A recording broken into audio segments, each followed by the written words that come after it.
नमस्कार साहब, जाकिर साहब, मैंने आपका प्रोग्राम बहुत बार टीवी पे देखा था। मेरा नाम गोविंद तिवारी है। मैं कॉलेज में प्रोफेसर हूँ। मैं जिस एरिया में रहता हूँ उस एरिया के आसपास कई मुस्लिम ऑर्गेनाइजेशन अपनी स्कूल चलाते हैं और उस स्कूल में स्टार्टिंग में जब प्रेयर होता है वहाँ पर न ही वंदे मातरम गाया जाता है। जब मैंने उनके प्रिंसिपल से पूछा कि आप ऐसा क्यों करते हो, आप वंदे मातरम क्यों नहीं गाते हो स्कूल में, तो कहते हैं वंदे मातरम में हिंदू है। और उनकी स्कूल में, कई स्कूलों में हिंदी भाषा ही नहीं है, हिंदी ही नहीं पढ़ाया जाता। और उनके कहा ना देशभक्ति की कुछ भी पढ़ाने के लिए वे कतराते हैं। देशभक्ति के लिए आपके मज़हब में किस तरह से डिफ़ाइन किया गया है, ये ज़रा मुझे बताएंगे। भाई साहब ने एक सवाल पूछा है कि वो कई बार मेरे प्रोग्राम सुनते हैं टेलीविज़न पे और कहा है कि एक इलाका है जहाँ कई मुसलमान स्कूल है लेकिन वहाँ वंदे मातरम नहीं पढ़ाया जाता है, हिंदी नहीं पढ़ाया जाता है, क्या ये सही है? और आपके मज़हब में, इस्लाम में देशभक्ति के बारे में क्या कहा गया है? पहला सवाल कि मुस्लिम स्कूल में वंदे मातरम क्यों नहीं कहा जाता। हमें ये देखना चाहिए कि कोई भी गाना या कोई भी चीज़ आप कहते हैं उसकी मानी क्या है। आप जब वंदे मातरम पढ़ते हैं उसकी मानी है कि हम सिजदा करते हैं इस देश जो हमारी माता है, ऐसे कहा जाता है, और हम इसकी पूजा करते हैं। ये हमारे लिए शिर्क है, शिर्क है इस्लाम में और गलत है हिंदुइज़्म में भी।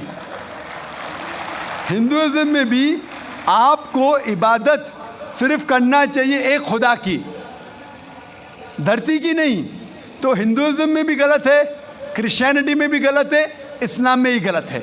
लेकिन आम हिंदू अपने मज़हब को नहीं जानते, अपनी मजहबी किताबें नहीं पढ़े हैं, इसीलिए कोई भी आप गाना गाते हैं अगर उसके मानी खुदा के ख़िलाफ़ है, अल्लाह सुब्हाना व तआला के ख़िलाफ़ है, भगवान के ख़िलाफ़ है, तो ऐसा गाना गाना गलत है।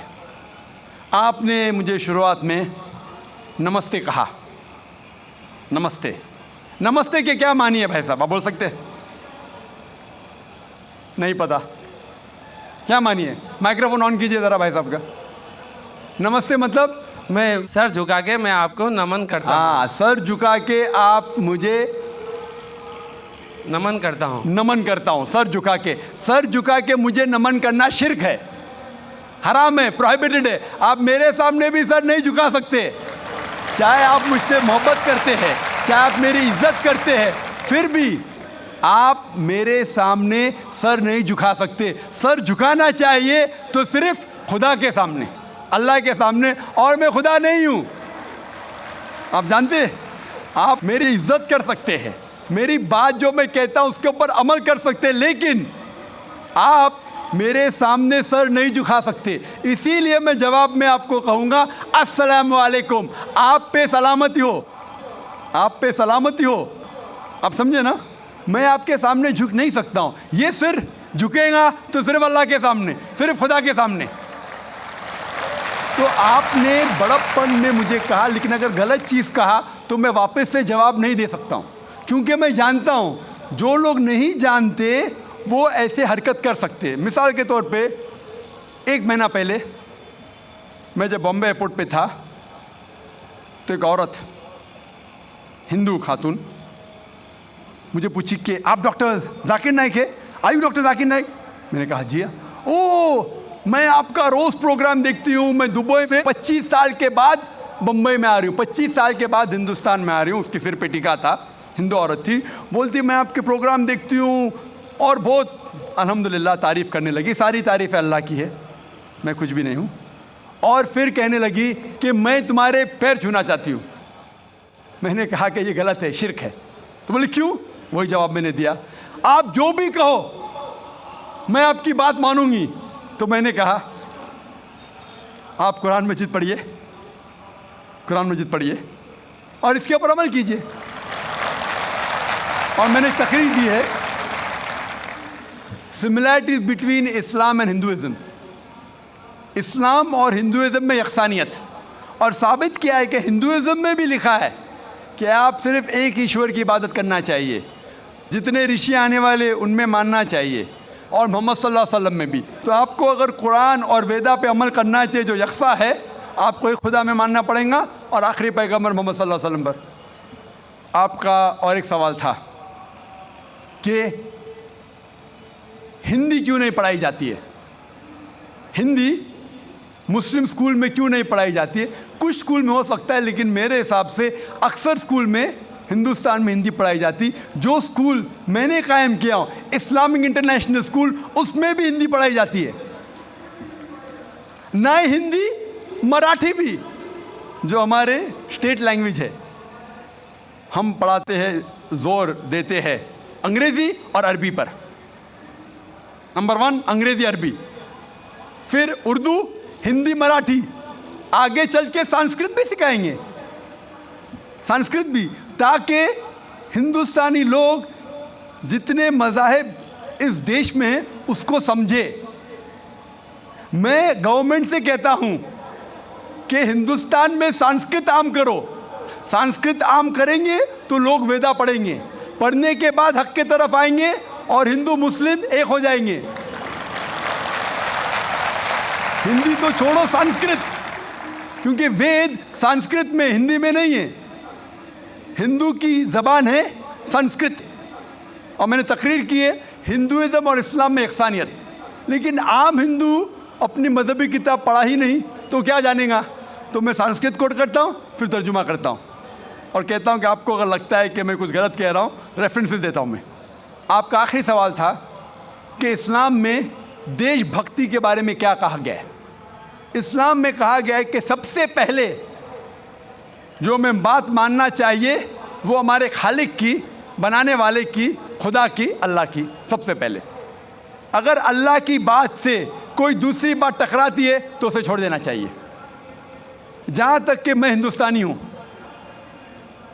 और मैं गर्व से कहता हूँ कि मैं फंडामेंटलिस्ट मुस्लिम हूँ, I am a good practising Indian. Fundamentalist, बुनियाद परस्त मुस्लिम भी हूँ और अच्छा हिंदुस्तानी भी हूँ। मैं हिंदुस्तान के कॉन्स्टिट्यूशन को जानता हूँ। हिंदुस्तान के कॉन्स्टिट्यूशन में एक भी चीज़ फ़र्ज़ नहीं है जो इस्लाम में हराम है, और ऐसी कोई भी चीज़ नहीं है जो हमें मजबूर करती है जो इस्लाम में हराम है। और हिंदुस्तान के कॉन्स्टिट्यूशन में, इंडियन कॉन्स्टिट्यूशन में ऐसी कोई भी हराम चीज़ नहीं जो इस्लाम में फ़र्ज़ है और इंडियन कॉन्स्टिट्यूशन में हराम है। तो मैं दोनों को साथ में लेके चलता हूँ। लेकिन अगर टकराव होगा, मेरे हिसाब से I can be a very good Muslim and a good Indian. मैं अच्छा मुसलमान भी हूँ और अच्छा हिंदुस्तानी भी हूँ। लेकिन अगर आगे चल के, अभी तो कोई टकराव नहीं है, लेकिन अगर आप ऐसे देश में हैं जो देश का कानून अपने खालिक के कानून से टकराता है, तो खालिक का कानून ऊंचा है, खालिक का कानून ऊंचा है, खुदा का कानून ऊंचा है, अल्लाह का कानून ऊंचा है। फिर आता है देश।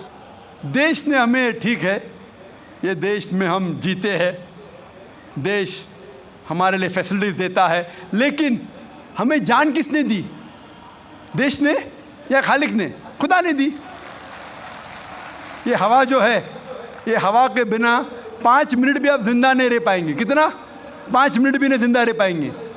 किसने दी? देश ने या अल्लाह ने? खुदा ने। देश ने भी हमारे लिए अच्छे काम किए। मैं देश के खिलाफ नहीं हूँ, मैं भी देशभक्त हूँ। देशभक्त के मानी क्या? अगर आप बोलते देशभक्त मतलब देश की इबादत करना, तो मैं देशभक्त नहीं हूँ।